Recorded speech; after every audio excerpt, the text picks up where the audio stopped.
wipe it down, wipe.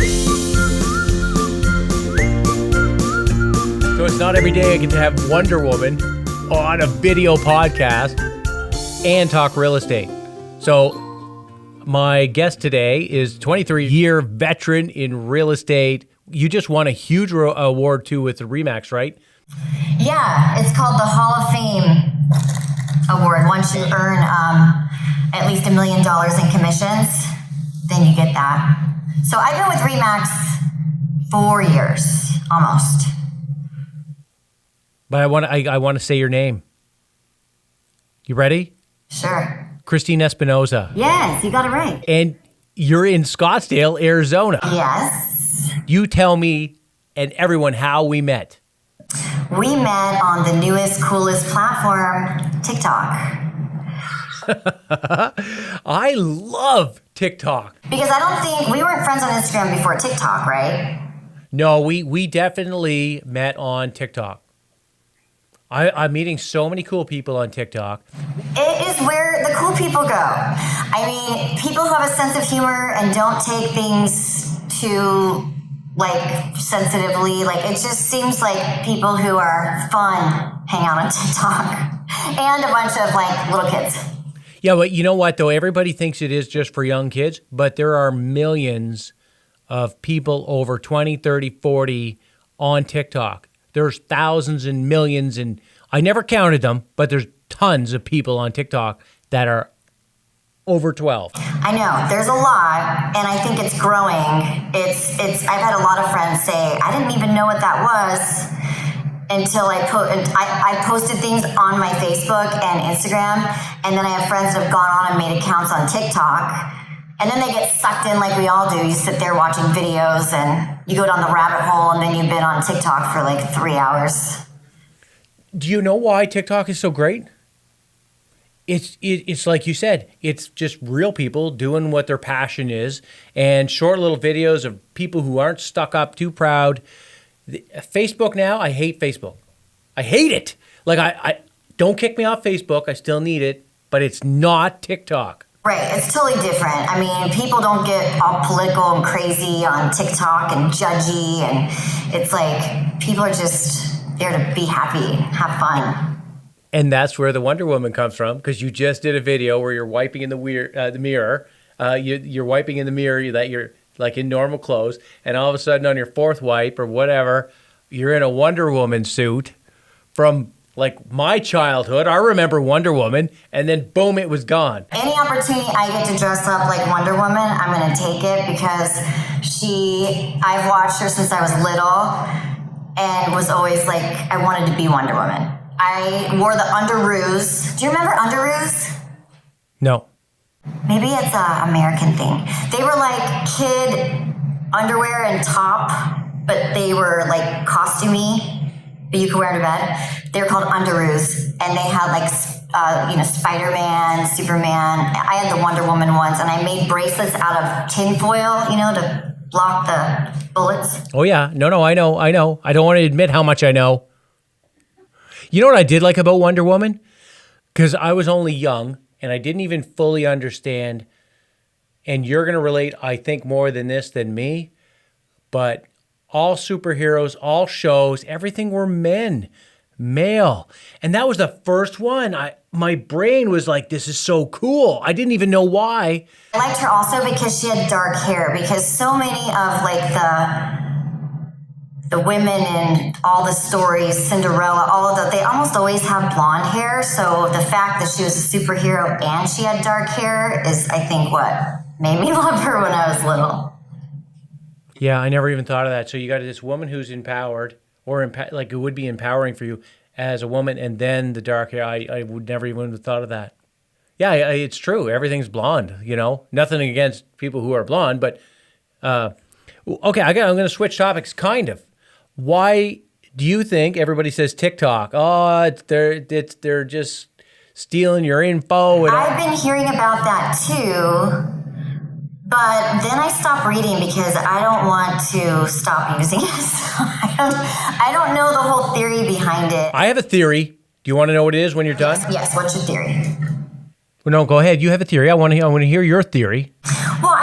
saying, like on Snapchat and these other platforms, there's privacy settings. So I get if you're worried about someone seeing your stuff, but if you don't want someone to see what you're putting out there, then don't make it public. Just make it private. You said it yourself. Do you go on Facebook anymore as much as you did before? Not as much at all. No. People are almost, Facebook is maybe hurting because of TikTok. And aren't they a billion-dollar huge company from United States? And where's TikTok from? China. So, hey, start rumors. Hey, I could be completely wrong, but as if Facebook hasn't been stealing our info. I'll talk about corn chips, and I've never talked about corn chips in 20 years, and then Facebook ads are all corn chips. It's so true. Yeah, and any people just want to jump on the China bandwagon right now, and I get it, okay, it's Corona time. But you can't, I mean, that's a stretch. It's just like, what shocks me is Corona beer sales have dropped big time since the coronavirus. So we won't talk about it forever, but I do think there's always, you can't believe everything you read, even on the internet, because maybe one company's trying to sabotage another country. Who knows? And I could be completely off. But TikTok is fun. It's great for business for me because I can be an idiot. I can be myself. I get judged and I love it. And it's just fun. So how long have you been selling real estate in Arizona? I've been selling real estate in Arizona for 23 years. I started right after I graduated college. Why? My dad was in real estate since I was born, and he owned multiple real estate companies. When I was in high school, I would work in his offices, so I was just around it my whole life.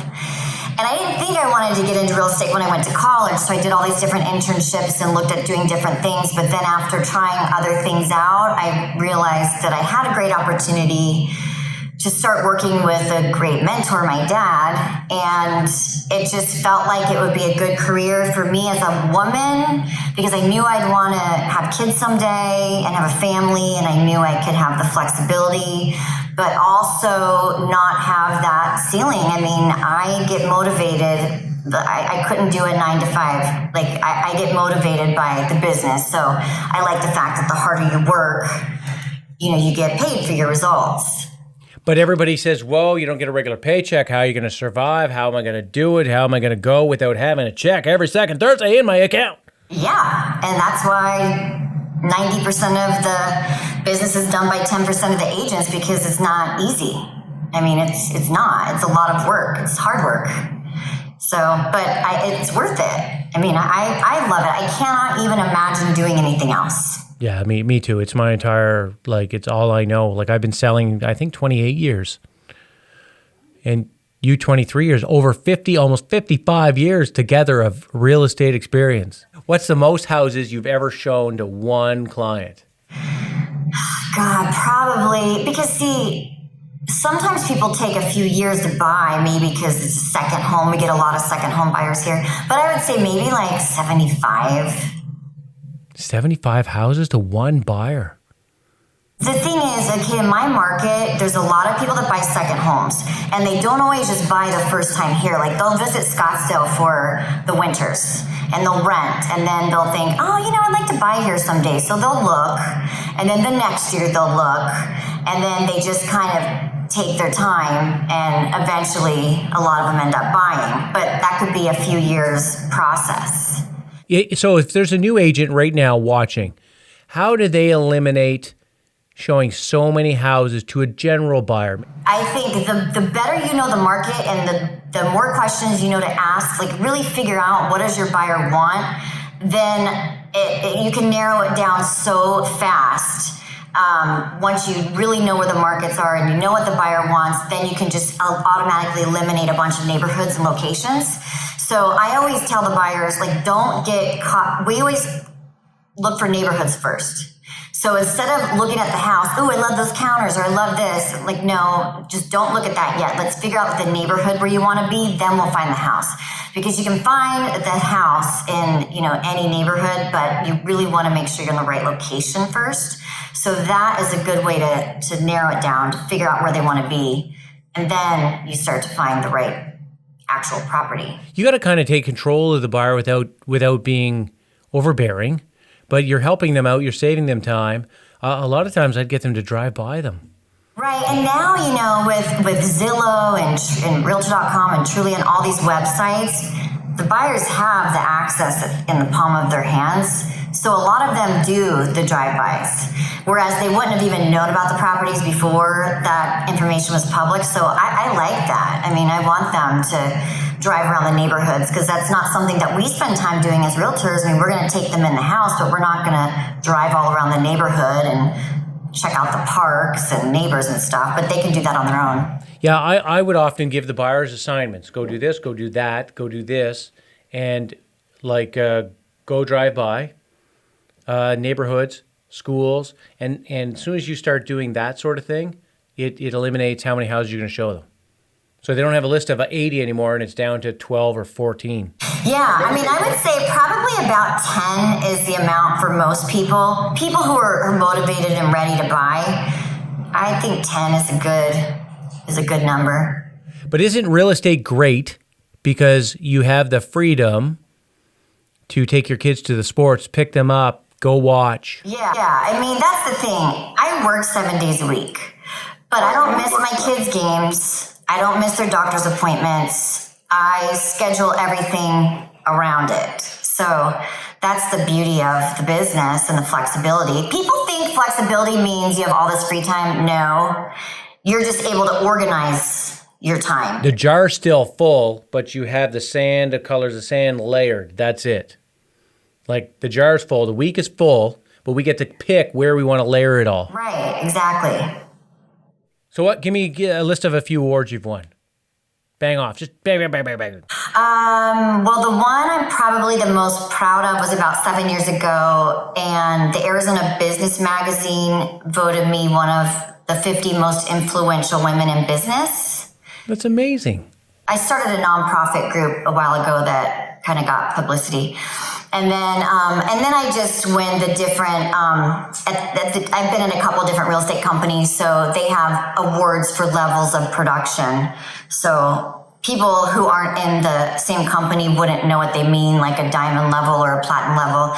You wouldn't know that if you weren't the company, but I just win different awards based on production. So how many sales are you working on right now?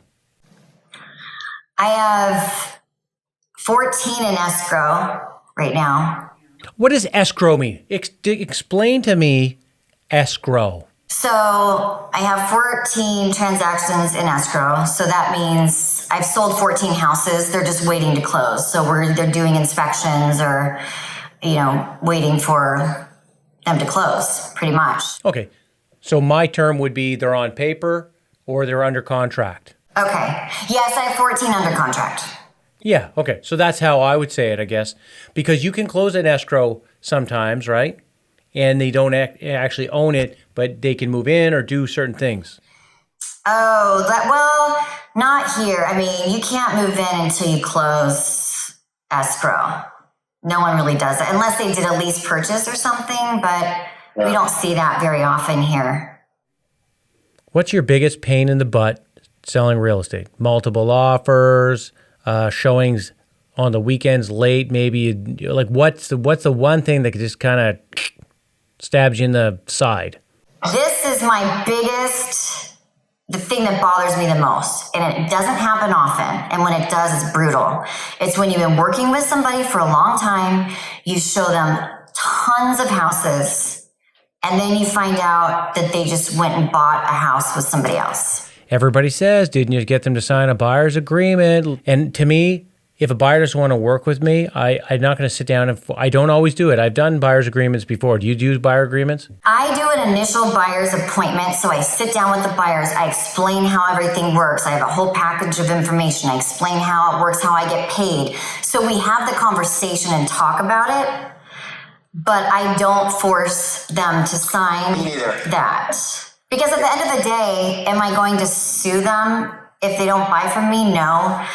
And it is so rare that it happens. So I don't do it. But I know they always say you should. But, they always say you should. But how many agents really do? I haven't met a lot. Yeah, I haven't met a lot. It's coach. And people, the companies I find, try to get you to do it and push it. But I don't think the agents really do it because it's buyer's choice if your service is good. But then once in a while you get, you know what I don't like? I don't even know if I should say it. You ever get a buyer? It can happen with the sellers too, but it's more of a buyer who's kind of uses the power, like an abusive power, like they hammer them on price, then they hammer them on the home inspection, and then the day of the closing, there's nothing wrong, but they find a reason to hammer the buyer because they already got their stuff loaded, and I think it's wrong. I don't like that. I don't either, but those people are that way in every aspect of their life typically. Think about it. I mean, the people that I know who've been like that, they're like that with everything. Oh, you know what else I hate? It's all the paperwork. There's more and more paperwork every day. There's paperwork for the paperwork. I know, but that's why you get a transaction coordinator. I mean, the paperwork I do is like writing contracts, but then all the follow-up stuff, I have my assistant do all that. Yeah, I know, but then you got to sign in to get, it's just too much. It's just too much. It's just, let's shake. I'm joking. Well, just like I tell my kids with school, I'm like, hey, no matter what you do, there's going to be things you have to do that you don't like. You just have to learn to push through that and then enjoy the good parts. Yeah, I do it in my business. The stuff I hate to do, I get up and I do it right away. So if I got an hour of paperwork. And I make those calls, you know, the ones you're dreading, you got to give your client bad news or something. I make those first. I don't let it sit here and hang on and eat at me. I get it out of the way, and then it's like, now you can move on to all the other calls. So you're busy. So if anybody's in Scottsdale, Arizona, what area do you work in primarily? All of Scottsdale, but Scottsdale's pretty big. North Scottsdale is like where my office is and where I live and where I know like the back of my hand. But I've grown up in Scottsdale, so I know, everywhere here. So anywhere in Scottsdale, Arizona. Okay, so you're gonna be their agent. They're gonna call you if they're in Scottsdale, Arizona. They're calling you, and they're gonna follow you on TikTok. What's your name on TikTok? It's Christine Sells Scottsdale. So we just flashed it up on the screen, and you got to look for her Wonder Woman video. Your kids look like they had a blast on that last one when they're all bobbing their heads and everything. I thought it was great. Actually, they might have had fun for about 5 minutes, but this is the deal. They're like, Mom, we'll do this, but you get like 3 takes and that's it. If you can't get it right, then too bad. So I have to like really get my stuff down because they won't sit there and do it over and over and over again to make it perfect. No. They're going to look back at these moments later in life. It might be 20 years, but they're going to love it. That's what I'm hoping. I hope they'll look back and go, oh, my mom was cool. Okay, so we're going to do this again, and we're going to see each other someday at a RE/MAX event. Yeah, conference. Okay, and we're going to let you go. It was fun talking with you about real estate. We're going to take another topic another day, and we're going to talk it, because you have a lot of experience, which is great. Yeah, that would be wonderful. It would be good to talk to you again. And also, you are going to work on a TikTok idea that we can do together. Yes. So follow me on TikTok. I don't want to say that. I don't want anybody to follow me on TikTok. Like the more followers I get, don't follow me. Don't follow me. Okay, this is my theory though. Anyone who's going to go on TikTok and spend time there is probably cool anyway, so they're going to like your stuff. If they're not that personality, then they probably won't stay on TikTok anyways, and they'll go back to Facebook. Go back to Facebook where you can complain about everything. Yes. I don't like that. You said it. Sorry, no, if you love Facebook, I'm sorry. Well, nice talking with you, Christine. You too. And we'll do it again. Follow her. And you got to look for the Wonder Woman suit. Do you have a men's version of that? I've seen people do Superman. I don't know if I got the pecs for the Superman. I'm getting harassed for gray sweatpants. Could you imagine I showed up as Superman? You could always stuff your shirt, I should. Thanks a lot. We'll talk again. Okay, sounds good. Thanks for being on. Thank you.